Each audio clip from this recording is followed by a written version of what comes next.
The call came on a Tuesday morning, interrupting my usual coffee and emails routine. When I saw Rebecca's name flash across my screen, I knew it wasn't going to be pleasant. It never was with her. "Hello, Rebecca," I answered, keeping my voice neutral.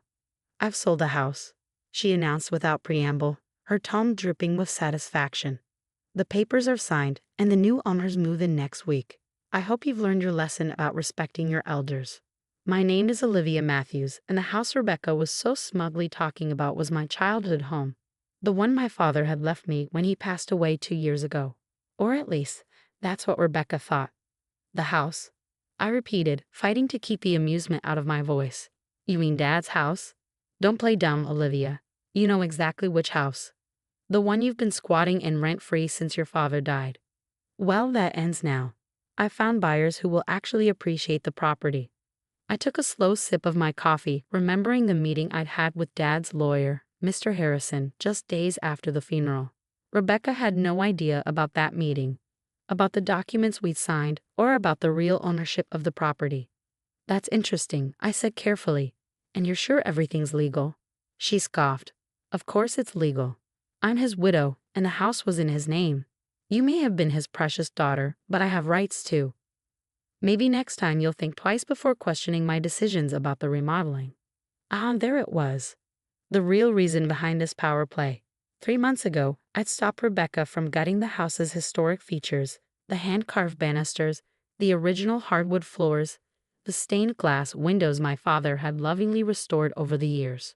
She'd wanted to modernize everything, to erase every trace of the home my father had created. "I see," I said. "Well, I hope you got a good price for it." "Don't worry about the price," she snapped. "Just make sure you're out by next Friday. The new owners are eager to start their renovations." I could almost see her smirking, imagining me scrambling to pack up and move out. If only she knew. "Thanks for letting me know," I replied.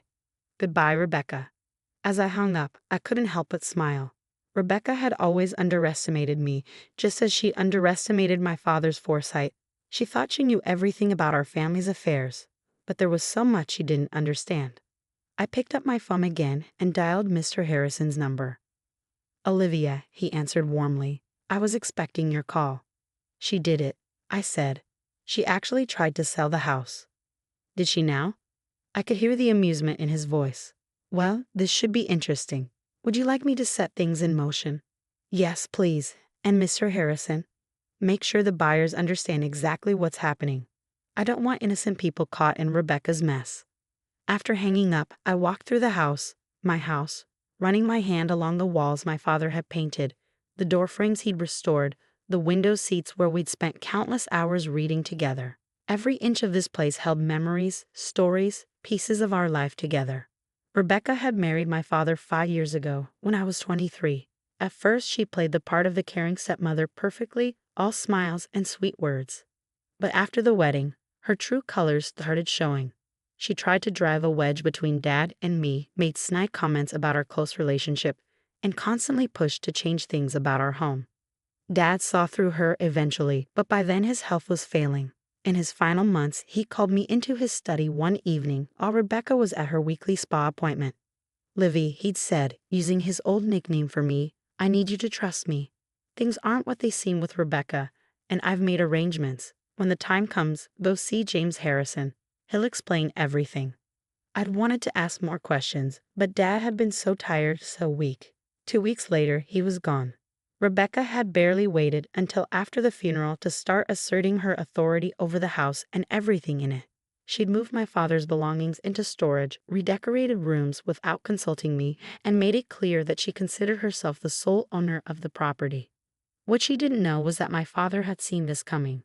The meeting with Mr. Harrison had revealed just how carefully Dad had planned everything. The house, despite appearances, had never been in his name alone. Through a series of legal maneuvers I didn't fully understand, he protected it, and me, from exactly this kind of situation. My phone buzzed with a text from Rebecca. "I expect the keys on my desk by Thursday. Don't make this difficult, Olivia." I smiled, typing back, "Don't worry, Rebecca. Everything will work out exactly as it should." She didn't respond, probably thinking she'd won. But the real show was about to begin. and I had front row seats to watch her carefully constructed plans fall apart. My father had always told me that patience was a virtue. Sometimes he'd say the best response is to simply wait and let people reveal their true nature. Well, Rebecca had certainly revealed hers. Now it was time for her to learn about mine. I spent the rest of the morning going through some old photos I'd found in Dad's study. There was one of us working on the house together, covered in paint and sawdust but grinning like fools. Another showed us in the garden he planted, surrounded by the roses he'd lovingly tended. Rebecca had wanted to dig up those roses last spring, claiming they were old-fashioned. I'd stopped her then, just as I was about to stop her now. My phone rang again. Mr. Harrison. "The wheels are in motion," he said. "The buyer's lawyer has been notified of the situation. They're understandably upset with Rebecca, but relieved they found out before money changed hands." "How long until she finds out?" "I'd say by this afternoon. Their lawyer is drafting a strongly worded letter as we speak. Would you like me to be present when she receives it?" I thought about it for a moment. No, I decided. Let her deal with it alone. She needs to understand exactly what she's done. As you wish, but Olivia, be prepared for the fallout. People like Rebecca don't take humiliation well. He was right about that. Rebecca had always been proud, always needed to be in control.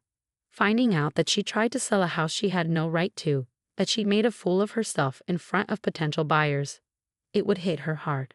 But then again, that was exactly the point. The fallout came faster than I expected. Around 3 in the afternoon, my phone exploded with notifications, multiple missed calls, and increasingly furious texts from Rebecca. "What AVU do you want?" The last message read, all caps conveying her rage. I was sitting in the garden among my father's roses when she pulled into the driveway. Her Mercedes screeched to a halt, and she stormed out, waving what I assumed was the lawyer's letter. "You conniving little witch," she screamed, her carefully maintained facade cracking completely. "You knew about this all along." I remained seated, calm despite her fury. Knew about what, Rebecca? Don't play innocent with me. She thrust the letter in my face. "The trust, the property transfer, all of it. You and James plotted this behind my back." "No," I corrected her gently. "Dad and Mr. Harrison arranged it. I just followed his instructions." Her face contorted with rage. "Your father would never do this to me. This has to be a mistake." Actually, I stood up, brushing dirt from my jeans. "Dad did exactly this to protect both me and the house. He saw through you, Rebecca. He knew exactly what you tried to do after he was gone." She took a step back, her designer heels sinking slightly into the soft garden soil. "That's impossible. He trusted me. He loved me." "Did he?" I asked quietly. "Or did he just let you think he did?" The color drained from her face as the implications of my words sank in. My father, the man she thought she fooled completely, had outmaneuvered her from beyond the grave. The house was never in his name. I continued, watching her process each revelation. "He transferred it to a trust years ago, long before he met you. I'm the sole beneficiary. You had no right to try to sell it." "You're lying," she whispered, but I could see the doubt in her eyes. "Check the property records," I suggested.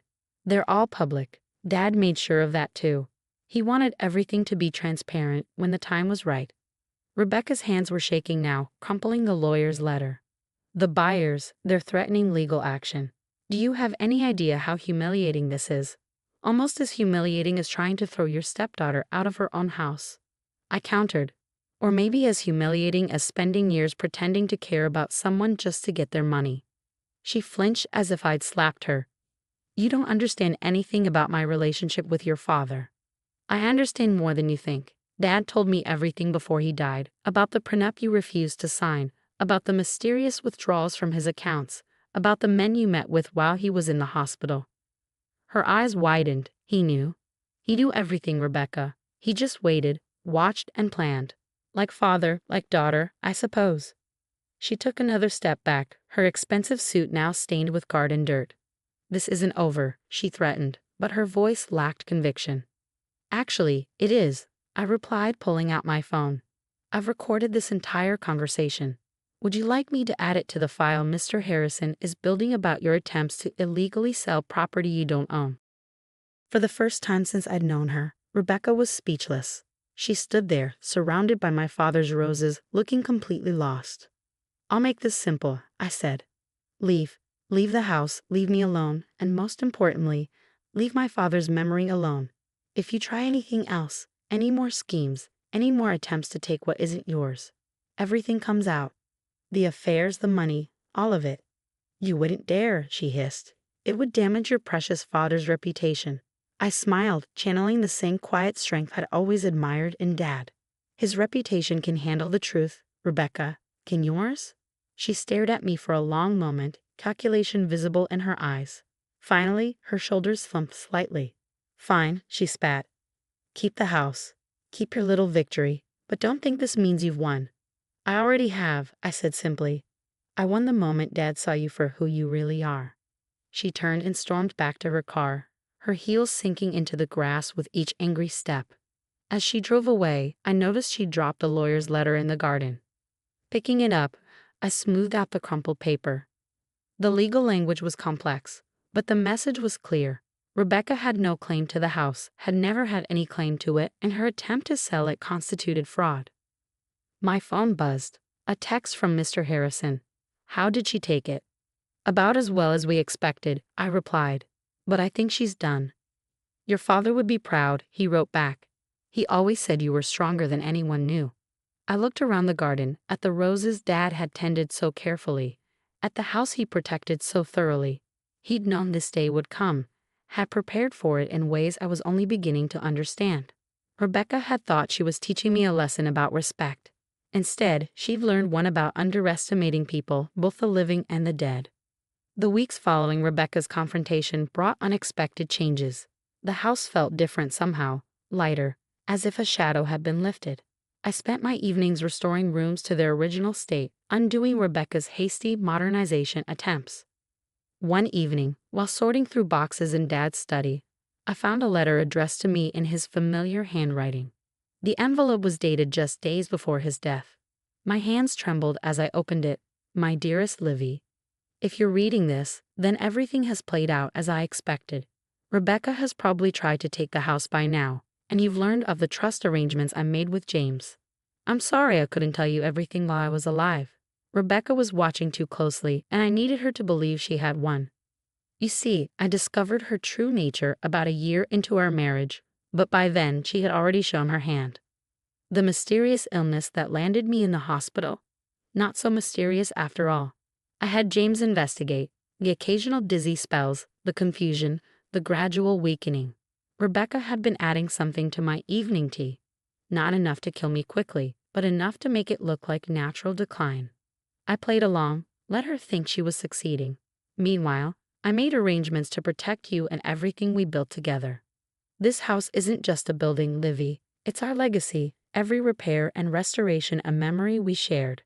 I know it must have hurt, watching me seem to choose her over you those last few months.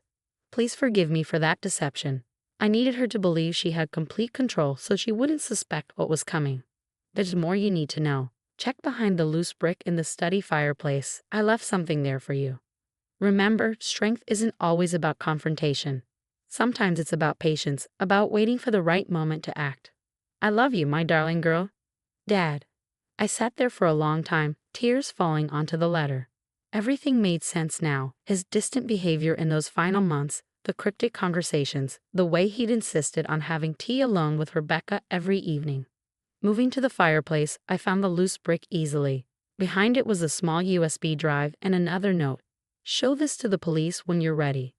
The drive contained videos from hidden cameras Dad had installed, footage of Rebecca adding something to his tea, of her secret meetings with other men, of her phone calls discussing her plans for after his death. He documented everything. My hands shaking, I called Mr. Harrison. James, I said when he answered, I found Dad's letter. And the drive.